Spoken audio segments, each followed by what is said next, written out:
ମୁଁ ତାକୁ କହିବା ପରେ ସେ ତାର କାଟିବା ଆଉ ଇଏ କରିବା ବନେଇବା ଆରମ୍ଭ କରିସାରିଲାଣି। ମୋତେ 2ଟା ପାର୍ସଲ ଏବେ ଦେଇଦେବ।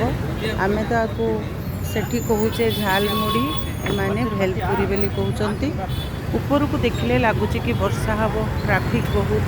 ତ ମୁଁ ଜଲ୍ଦି ଭେଲପୁରୀ ସେ ପାର୍ସଲ କରିଦେଲା ପରେ, ପ୍ୟାକିଂ କରିଦେଲା ପରେ ମୁଁ କେମିତି ଜଲ୍ଦି ନେଇକି ପଳେଇବି। ଏଠି ସେ ବନଉଛି, କିନ୍ତୁ ଆମ ପଟେ ତ ଏଗୁଡ଼ା ନାହିଁ। ଏପଟେ କ'ଣ ନିପଟ ଚୁରୁମୁର ଏଗୁଡ଼ା ସବୁ ବିଚିତ୍ର ନାଁ।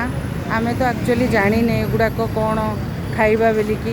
ଯେଉଁ ଦେଶ ଯିବା ସେଇଠି ଖାଇବା, ଆଉ କ'ଣ କରିବା।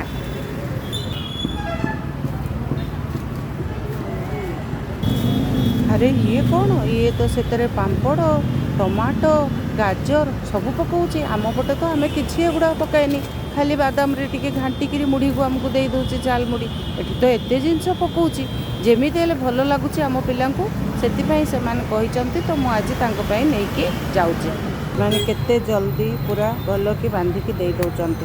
ଆମର ଏବେ ହେଇଗଲା ମୋ ପାର୍ସଲ। ସେ